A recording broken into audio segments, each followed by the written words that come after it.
大家好，我是 Anthony， 欢迎订阅我的频道。前天是妇女节，虽然有些晚了，但还是祝我关注我频道的女性朋友节日快乐。这期视频刚好也想聊一聊中国的妇女解放运动。一直有网友希望我多讨论一下中国的性别话题，这期视频就可以算一个开始。本期视频所说的妇女解放，是特指毛泽东时代的一系列涉及女性议题的政治运动。改革开放后的中国是另一个话题，以后可以再详细讨论。每到3月8日这一天，我经常能看到一些博主发帖，表达对女性命运的关注，并很喜欢引用毛的语录。今天有许多中国人都认为，毛泽东是20世纪中国妇女解放运动的先驱，毛时代是一个尊重女性、致力于解放女性的时代。这种观念在国外也有市场。比如这张照片是我在欧洲逛街时拍的，当时我看到一堵墙，上面写着许多名人发表过的女性主义言论，其中有一句是 Women hold up half the sky， 就是那句著名的妇女能顶半边天。这种印象当然有着显而易见的原因。在传统中国，女性的地位十分低下。清朝末年，女性解放的思潮作为一种外来文化进入中国。1898年戊戌变法首次提倡女学，维新派认为女性的教育水平太低，是中国愚昧落后的原因。辛亥革命后，民国政府改革了诸如缠足、束胸等习俗，当时的性别议题围绕的是争取女性参政和受教育的权利，算是正式拉开了中国妇女运动的序幕。尽管民国时期的大多数女性仍然生活在压迫当中，但追求女性解放已成为当时中国诸多党派的共识，而这也是中国共产主义运动的革命目标之一。早期中国共产党的女性解放思想可以追溯到欧洲社会主义和马克思主义。马克思在《神圣家族》中说，某一历史时代的发展总是可以由妇女走向自由的程度来确定，因为妇女解放的程度是衡量普遍解放的天然标准。1921年12月，共产党在上海创办了第一份女性刊物《妇女声》，主要宣传社会主义女性解放的理论。陈独秀在《新青年》等杂志上激烈地抨击三纲五常、三从四德、贞孝节烈等社会规范，并将妇女解放视为对抗封建礼教的关键。不过，与西方女权运动追求女性个体的独立和解放相比，中国共产主义的领导人采用的是集体主义的思维方式，也就是将妇女解放与社会革命联系起来，并且认为妇女解放的关键就在于采取阶级斗争的手段推翻私有制社会，建立社会主义制度。因此，妇女的力量只有置身于革命这个大的框架下才是有意义的。从这种视角出发看西方国家的女权运动，就很容易将其视为狭隘或虚伪的，因为西方国家的女性和劳工不论如何的罢工和抗议，都还是在不触及资本主义制度和议会政治的前提下追求个人的利益。既然如此，在党的观点看来，就永远是治标不治本，不能解决根本问题的。后面我们将会看到，这种集体主义的思维方式是理解中国妇女解放运动的一个主要线索。由于革命被认为是妇女实现解放的唯一方式，因此在不同的时期，女性的价值和意义总是随着当下的革命需要而灵活改变。例如，在延安时期，由于陕甘宁边区遭受国民党日益严密的经济封锁，粮食、物资和资金逐渐匮乏，边区的经济和社会秩序面临崩溃的风险。为此，毛泽东决心发起大生产运动，号召所有人参与生产劳动，改善整个边区的经济状况。在传统中国社会，女人很少离开家门，也很少外出参与社会生产。女性被要求封闭在家里，扮演贤妻良母的角色。民国时期，许多农村都有以妇女下地干活为耻的习俗。因此，在大生产运动中，妇女解放的关键就是要去干活。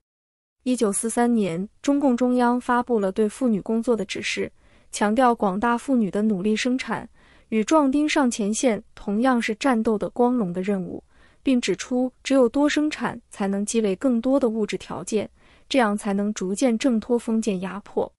在这里，男女平等主要体现在男女一起发动，也就是在劳动义务上的平等。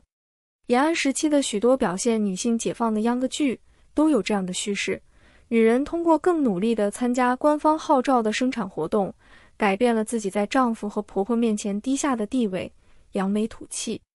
比如在秧歌剧《刘二起家》里，刘二的妻子就说道：以前都是女人受男人气，现在女人有志气了，可以比男人干活还卖力。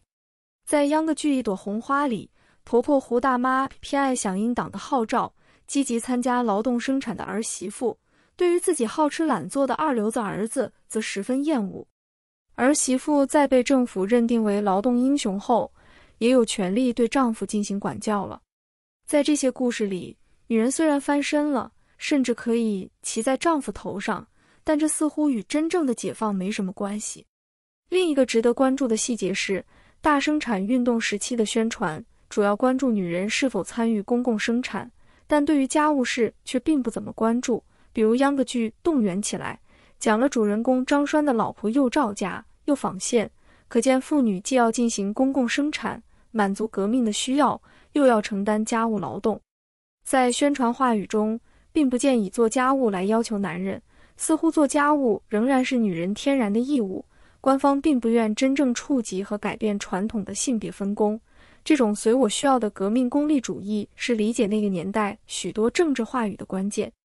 1949年中华人民共和国成立后，官方更是极力鼓吹男女平等，具体来说就是工作上的去性别化。过去很少有女人参与的行业和工作，比如司机、拖拉机手、跳伞员、飞行员，现在女人也可以去做。总之就是男人能干的，女人也一样可以。但在具体实践中，官方又是采取先男后女的做法。50年代初，随着国共内战和韩战的结束，大量军人返回社会，男性劳动力已经过剩，若再鼓励女性就业，失业问题会更严重。因此，当时的劳动部长马文瑞就向女性喊话：家务劳动也是社会劳动的一部分，搞好了家务，对党的勤俭持家的号召身体力行，同样是光荣的。使自己的丈夫和子女能安心的工作和学习，也是对革命的贡献。一个有觉悟的同志，应当从如何对革命事业有好处来考虑问题，来解决个人与集体的关系。这等于是说，外出就业是男人的事情。在现实需要下，官方又一次拿出了贤妻良母的传统性别角色来要求女性。这种现象在全国非常普遍，当时各地区纷纷以自己的实际需要来规定女性的生活方式。比如在劳动力缺乏的地区，就强调妇女应当主动干农活，参与生产；在劳动力过剩的地区，则发动妇女从事林牧渔业，鼓吹饲养家禽家畜是最适合妇女的工作。1950年代，为了增加棉花产量，陕西省委特别强调，摘棉花是最适合妇女特质的工作，因为女人心细手快，更能应对摘棉花的繁琐。1954年，中华全国妇联发布了对农村妇女工作的指示，其中有这样一段话：必须经常的反复的向她们进行国家过渡时期的总任务的教育，并以此为中心，启发她们热爱祖国，热爱社会主义，使他们了解只有坚决贯彻实现国家过渡时期的总任务，逐步实行对农业的社会主义改造，发展农业生产，全体农民才能共同富裕，农村妇女才能彻底解放。还要教育农村妇女，使她们了解幸福美满的生活是依靠积极的自觉的劳动创造出来的，妇女必须积极劳动，参加劳动竞赛，遵守劳动纪律。可见，官方认为农村妇女参与农业生产是走向女性解放的关键。然而，在鼓励女性干活的同时，却也强调妇女不可忽视家务和养儿育女的责任。这篇只是后面又说道，缝纫、纺织、煮饭、洗衣、打扫卫生等等劳动，也是为农业生产者服务，保证他们衣食的必要劳动。这些在家庭中从事的劳动，仍是妇女重要的职责，不可轻视。必须使广大农村妇女认识，参加农村生产是光荣的、重要的，担负起家务劳动也是很必要的。要注意，官方说妇女应该煮饭、洗衣、打扫卫生，这也是为农业生产者服务。这句话里的农业生产者显然指的是丈夫或其他家人。对于如何平衡生产和家务之间的矛盾，官方提出的办法是，农闲和下雨时，妇女要准备好全家的衣服和鞋袜，农忙时从事农业劳动。这里并没有建议男人也要做家务，可见官方对待男女平等的态度是相当灵活的。官方下意识地把女性定义为男性的服务者，而没有意识到这件事应该考虑女性的意见。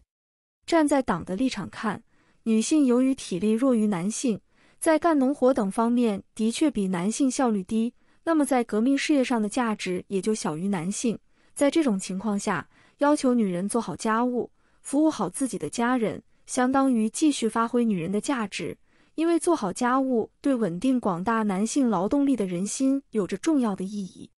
但这种思维已看不出任何解放的意味，而是将女性视为一种纯粹的工具和资源。在建国初期，更为典型的一个案例是8000湘女上天山。1950年，毛泽东命令20万解放军在新疆屯垦，准备长期驻扎。这几十万男性官兵大都是单身汉，不可能在人烟稀少的新疆成家。当时军队中有这样一句流行语：没有老婆安不了心，没有儿子扎不下根。为了解决男性官兵的婚姻问题，王震向湖南省委省政府写信，表示新疆人口稀少，配偶难找，希望湖南省政府能够帮助招一批女青年来新疆繁衍人口。而湖南对这项工作十分支持，官方在《新湖南报》上还不断刊登消息，动员女青年去新疆参军。不过征兵宣传只说到新疆可以获得更多的工作和学习机会，比如可以进俄语学校，可以当拖拉机手，进工厂等等，并未说明到新疆去是为了给干部生儿育女。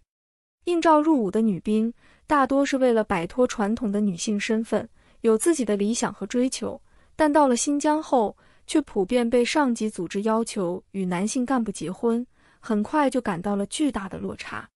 这些男性干部通常比女兵们大10几岁，因此女兵大多不情愿。但在领导的反复劝说和命令下，许多意志薄弱的女兵就同意了。而那些不接受组织的包办婚姻、坚持自由恋爱的女兵，则会遭到严厉的施压，比如被发配到更加艰苦的岗位去。根据《8000湘女上天山》这本书的描述，当时由于采取了强迫的手段，发生了各种各样的恶性事件。该书作者记录了一名晋江女兵陈瑾的经历。陈瑾先前就读于湖南大学英语系，有一个恋人，在陈瑾入伍后也追随陈瑾去了新疆当兵。他们的英文水平很好，在大学里一起读了许多英文书籍。